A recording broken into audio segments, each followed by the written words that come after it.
Halo co-friends, di sini ada soal mengenai barisan.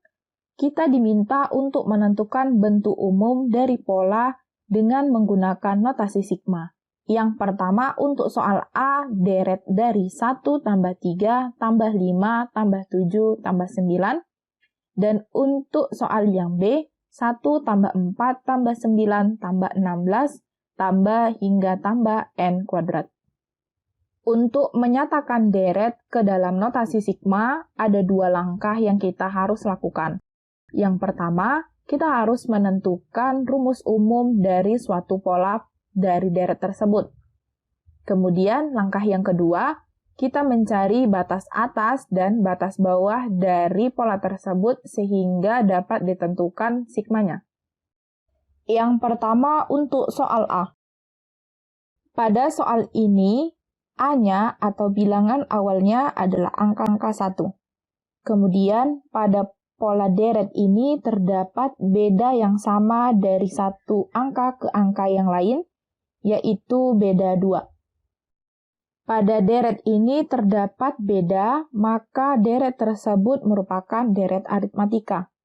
Untuk menentukan rumus umum dari deret aritmatika, kita dapat menggunakan rumus UN sama dengan A ditambah N kurang 1 kali B. Sehingga UN sama dengan substitusikan A-nya 1 ditambah N kurang 1 kali bedanya 2. UN sama dengan 1 ditambah 2N kurang 2. UN sama dengan 2N kurang 1. Sehingga rumus umumnya adalah 2N kurang 1. Pada soal A ini terdapat 5 angka, yaitu angka 1, 3, 5, 7, dan 9. Dengan banyaknya angka paling sedikit yaitu 1, akan kita gunakan sebagai batas bawah. Kemudian untuk batas atasnya yaitu banyaknya angka yang terdapat dalam pola tersebut. Kemudian batas atasnya yaitu berapa banyaknya angka yang terdapat dalam deret tersebut. Pada soal ini, banyaknya angka dapat kita hitung secara manual, yaitu 5 angka. Tetapi bagaimana apabila deret tersebut ditulis dengan banyak angka? Sehingga untuk mengatasi hal tersebut, kita dapat menggunakan kembali rumus umum yang telah kita dapatkan, yaitu UN sama dengan 2N kurang 1. Dengan UN di sini merupakan angka terakhir dari deret tersebut. Pada soal ini, angka terakhirnya yaitu 9, sama dengan 2N kurang 1. Minus 1 dari sisi kanan pindah ke sisi kiri menjadi tambah, 9 tambah 1, 10, sama dengan 2N.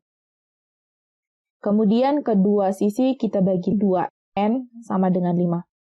Terbukti bahwa banyaknya angka pada deret tersebut yaitu 5. Kemudian apabila ingin kita ubah ke notasi sigma, kita dapat menuliskannya sigma, tuliskan rumus umum dari deret tersebut yaitu 2N kurang 1.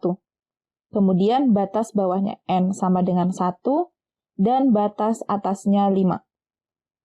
Sehingga untuk soal A apabila dinyatakan ke notasi sigma, diperoleh sigma dari 2N kurang 1 mulai dari N sama dengan 1 hingga 5. Kita lanjut ke soal B. Pada soal B ini kita telah diberitahu rumus umum dari deret tersebut yaitu N kuadrat. Sehingga dapat kita langsung tuliskan ke notasi sigmanya sigma, kita tuliskan rumus umumnya N kuadrat. Kemudian batas bawahnya N sama dengan 1. Karena dalam deret tersebut dibuat hingga N kuadrat, maka batas atas dari deret tersebut yaitu N. Sehingga untuk notasi sigma soal B, yaitu sigma N kuadrat mulai dari N sama dengan 1 hingga N. Sekian, sampai jumpa di soal selanjutnya.